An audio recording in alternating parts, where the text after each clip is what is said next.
교과서 44쪽 고려의 종교와 사상을 이제 공부를 하겠습니다. 먼저 불교에 대해서 공부를 하겠습니다.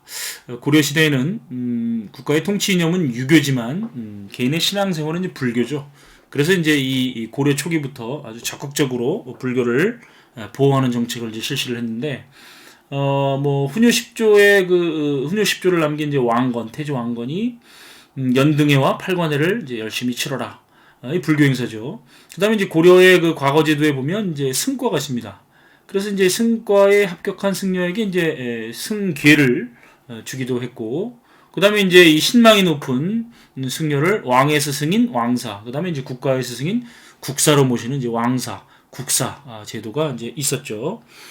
그래서 이제 이 고려의 불교를 공부할 때는 고려 전기를 대표하는 스님인 의천과 고려 후기를 대표하는 스님이 이제 진울에 대해서 여러분들이 이제 공부를 좀 해야 됩니다. 중요한 내용입니다. 그래서 먼저 이 대각국사 의천, 고려 전기를 대표하는 스님인 이제 의천에 대해서 이제 공부를 하는데 고려 전기에는 이제 이 불교계가 교종과 선종으로 나누어서 대립하고 있었죠. 교종은 문자를 통해서 불교 경전을 통해서 깨달음을 추구하는 불교의 정파고, 선종은 참선과 명상과 수행을 통해서 깨달음을 추구하는 불교의 종파입니다. 그러다 보니까 이제 선종은 문자가 필요 없죠. 그래서 이제 선종과 교종으로 이제 나누어서 대립하는 이 불교를 하나로 통합하기 위해서 이제 이 의천은 이제 고려 문종의 넷째 아들입니다. 왕족입니다. 이 왕족은 이제 이 교종 중에서도 화엄종을 믿고 있었고, 그 다음에 이제 이 귀족들은 이제 법상종을 믿고 있었는데, 자신이 왕족이다 보니까 먼저 분열된 교종을 통합하죠. 그래서 왕족이 믿는 화엄종을 중심으로 해서 이제 법상종을 통합하고, 그리고 이제 이 교종을 중심으로 해서 이제 선종을 통합하게 되는데, 이 과정에서 이제 천태종이라고 하는 새로운 종파를 개창을 합니다. 그리고 이제 이 교종 중심의 선종 통합을 위해서 내세운 이론이 바로 교관겸수죠. 이 교관겸수라고 하는 말은 이제 앞에 있는 이제 교가 바로 교종을 뜻하는 겁니다. 그 다음에 이제 이 관은 직관이라고 하는 뜻인데 바로 선종을 의미하는 겁니다. 직관적인 깨달음, 바로 이제 선종이죠. 그래서 교종과 선종을 겸수 함께 닦아야 한다라고 하는 이런 이론을 내세워서 교종을 중심으로 해서 이제 선종을 통합하려고 했다. 여기 밑줄이 좀 빠졌네요. 그래서 교종을 중심으로 선종을 통합하려고 하였다. 이렇게 이제 밑줄을 치고 교관겸수에다가 네모를 치겠습니다. 자, 그런데 왕족 출신인 의천이 죽은 다음에 불교교단은 이제 다시 분열되죠. 그래서 이제 완전한 불교계의 통합은 이제 고려 후기, 구체적으로 이제 무신집권기 때 활약했던 보조국사 진울에게로 이제 완전한 불교계 통합의 사명이 넘어가는데, 당시 이제 이 무신집권기의 이 불교계는 역시 이제 그 교종과 선종으로 이제 나눠져 있었는데, 이 무신집권자들은 주로 선종과 교종 중에서 어떤 불교를 선호하죠? 당연히 선종이겠죠. 이 무신집권자들은 사실 이제 이 문신들, 문관들에 비해서 굉장히 문자 해독력이 떨어지죠. 그러다 보니까 문자가 필요 없이 참선과 명상과 수행을 통해서 깨달음을 추구하는 선종불교를 믿었었죠. 그래서 이제 이 진울은 선종을 중심으로 해서 이제 교종을 통합하는 불교 통합 운동을 하게 되는데, 우선 진울이 이제 이 불교계를 보니까 너무 이 스님들이 이 너무 세속화되어 있더라. 스님들이 어떤 세속화된 일, 어떤 정치적인 일에만 이제 몰두를 하고 승려 본연의 임무를 다하지 않더라. 그래서 이러한 세속화된 불교를 개혁하기 위해서 진울은 깨끗한 승려대기 모임을 만들죠. 그게 바로 이제 전남 순천에 있는 수선사를 중심으로 해서 깨끗한 승려대기 모임을 맺었다. 그래서 이걸 우리가 수선사 결사라고 부릅니다. 이 수선사 결사는 바로 승려 본연의 임무를 다하자. 승려 본연의 임무가 뭡니까? 열심히 불교 경전을 읽고, 독경이죠. 열심히 예불하고, 열심히 참선하고, 열심히 노동하는 그러한 이제 승려 본연의 모습으로 돌아가자라는 운동이 진울의 수선사 결사입니다. 이 송광사라고 하는 건 나중에 이제 수선사가 이름이 이제 송광사로 바뀌는 거죠. 지금 이제 전남 순천의 이름은 이제 송광사입니다. 그래서 수선사 결사에다가 이제 네모를 좀 치겠습니다. 자, 그리고 역시 이제 그 시대의 분위기인 선종을 중심으로 해서 교종을 통합하기 위해서 두 가지 이제 이론을 내세웁니다. 바로 정의 쌍수와 도노 점수가 되겠죠. 이 정의 쌍수는 이 앞에 있는 정이 바로 고요할 정자입니다. 바로 선종과 교종 중에서 뭘 의미할까요? 선종을 의미합니다. 이 정자가. 이 해자는 지혜를 얘기하는 거죠. 바로 교종을 의미합니다. 그래서 선종과 교종을 쌍수, 여러분들 여름방학 때 하는 그 쌍수가 아니라 함께 닦아야 된다 이런 얘기죠. 그런데 이제 이 선종이 언제나 앞에 나와 있죠. 그래서 선종 중심의 교정 통합 이론이었다 이렇게 이해를 하시면 되겠고, 여러분 이 도노와 점수는 도노와 점수로 이렇게 나눠볼 수가 있는데, 도노는 갑자기 깨닫는 겁니다. 여러분 이제 이 참선과 명상을 하다 보니까 나무아미타불 관세음보살 참선을 하다 보니까 갑자기 깨닫는 거죠. 나는 부처다. 갑자기 깨닫는 거죠. 도노가. 그러면 내가 부처임을 깨달았으면, 나의 마음속에 불성이 있음을 깨달았으면 어떻게 됩니까? 집에 가면 안 되죠. 바로 점진적으로 수행을 해야 되겠죠. 그 불성을 유지 강화시키기 위해서 점진적으로 수행을 하는 게 바로 점수입니다. 그래서 이 도노라고 하는 수행 방법은 선종을 얘기하는 거고, 점진적인 수행 방법은 교종을 얘기하는 거죠. 그래서 언제나 선종이 앞에 나와 있으니까 선종 중심의 교종 통합 운동이었고, 이 진울의 이 불교 통합 운동은 선교 일치 사상의 완성이다라는 좋은 평가를 이제 받고 있습니다. 그래서 여기 네모치고 밑줄을 좀 쳐놓으시고, 그 다음에 이제 요세라고 하는 스님이 있는데, 백년사 결사를 결성했다. 참회를 실천해서 대중적 호응을 얻었다. 이렇게 좀 참고적으로 알아두시고, 요 진울의 제자가 바로 해심입니다. 이 해심은 유교 승려인데, 유교와 불교를 함께 공부해 보니까 수행 방법에 있어서 같은 점이 많다. 유교와 불교는 같다라고 하는 유불일치설을 내세웁니다. 그래서 이제 이 해심의 유불일치설이 고려 말에 끼친 영향은 뭐냐면, 그 고려 말에 신진사대부들이 성리학을 받아들일 수 있는 사상적 토대를 마련하였다. 이렇게 이제 해심의 유불일치설을 평가할 수가 있겠습니다. 그런데 이제 원간섭계 불교는 이 권문세족과 연결돼서 굉장히 세속화되고, 그 다음에 이제 폐단을 드러내면서 나중에 이제 성리학으로 무장한 그런 신진사대부들의 신랄한 비판을 받게 되는 거고, 그 신진사대부가 건국한 조선은 당연히 조선왕조 500년 동안 누가 뭐래도 통치 이념이 성리학이고, 불교는 굉장히 비판을 받고 억제되는 그런 이제 모습이 나타나게 되는 거죠. 교과서에도 있는 내용이지만 지금 이제 보시는 그림은 대각국사 의천이고요. 고려 전기를 대표하는 스님이죠. 그 다음에 이제 고려 후기를 대표하는 스님인 보조국사 진울이고, 이 진울이 수선사 결사 운동을 했었던 오늘날의 이제 전남 순천 송광사입니다. 자, 교과서 45쪽 다양한 사상, 그래서 이제 유교, 도교, 풍수지리설, 그 다음에 이제 밑에 역사서의 편찬까지 넘어가도록 하겠습니다. 먼저 유교입니다. 유교는 이제 아까 말씀드렸듯이 고려의 이제 통치념으로 고려 건국 초부터 이제 자리를 잡는데, 광종 때 우리나라 최초로 이제 이 시험 봐서 관리를 뽑는 과거제가 시행이 되죠. 시험 과목은 당연히 유교입니다. 그래서 과거제를 통해서 유교적 소양을 갖춘 인재를 이제 관리로 선발을 했었고, 성종 때는 이제 최승로의 시무 28조의 건의를 받아들여서 이제 유교적 통치 이념을 확립하게 되는 거죠.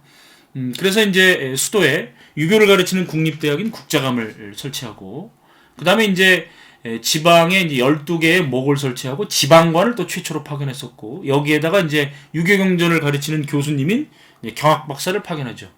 이 경학박사의 파견이 바로 이제 나중에 이 고려 조선 시대의 이제 지방의 공립학교인 이제 향교로 이름이 바뀌게 되는 겁니다. 고려 중기가 되면 이제 이 이름난 유명한 유학자들이 이제 배출이 되는데, 대표적인 두 인물이 최충과 김부식이죠. 특히 이제 이 고려 중기의 이 최충이라고 하는 사람은 원래 이제 과거 시험을 주관하던 지공과 출신인데, 퇴직하고 나서 사립학교를 세웁니다. 이 최충이 세운 사립학교 이름이 이제 9개의 이제 전문 강좌를 한다 그래서 이제 구제학당이라 부르고, 최충의 호를 따서 문헌공도라고도 부릅니다. 그래서 이제 이 구제학당 등을 비롯한 12개의 이제 유명한 사립학교가 고려 중기에 유행하고, 이 유교 교육이 이제 활성화되었다 이렇게 보시면 되겠죠. 그리고 이제 고려 말에는 이제 신진사대부들이 이제 성리학을 받아들여서 그 성리학의 이념으로 고려 말기에 나타난 여러 가지 정치 경제적 모순을 개혁하려고 노력했었고, 이 권문세족과 연결된 불교를 아주 신랄하게 비판을 이제 하기도 했었다. 이렇게 정리를 할 수가 있겠습니다. 고려 시대에는 도교도 이제 왕실과 귀족층을 중심으로 이제 널리 유행을 했는데, 이 도교 동그라미 쳐야 되겠죠. 이 그 왕실에서 실시하는 하늘의 제사를 지내는 도교 의식을 우리가 초제라고 부르죠. 그리고 이 고려태조 왕건이 이제 그 훈요 10조에서도 남겼듯이 팔과대를 열심히 해라. 이게 이제 불교 행사이면서 도교 행사이기도 합니다.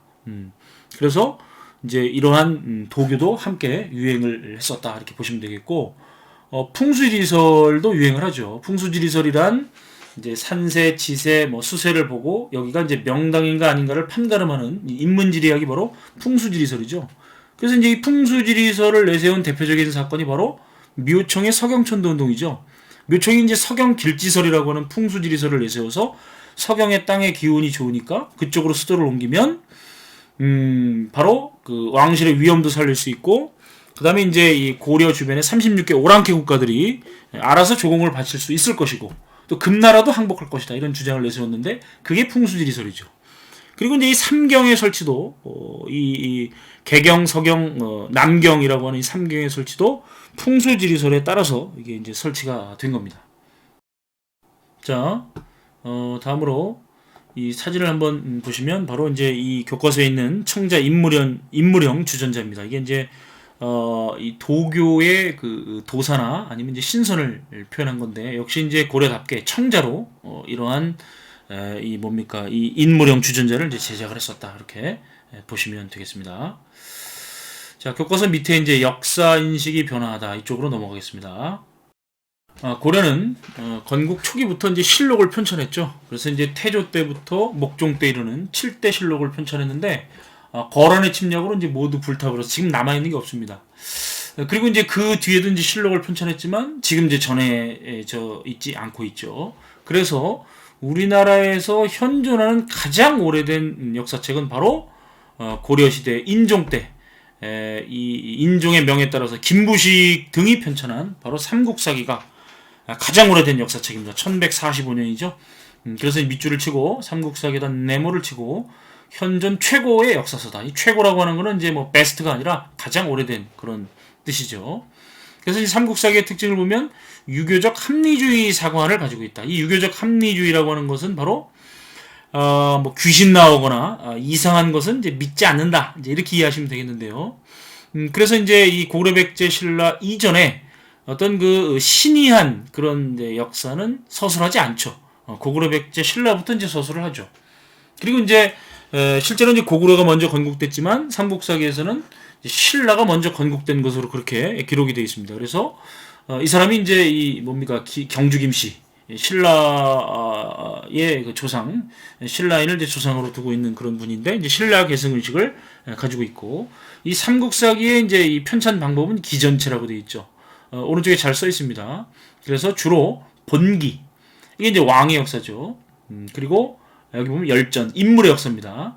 그래서 이제 본기, 세가, 열전, 지, 표 등으로 이제 구성해서 역사를 서술하는 방법인데, 본기의 기자와 그 다음에 열전의 전자를 떠서 우리가 기전체라고 하는 역사 편찬 방법을 사용했다.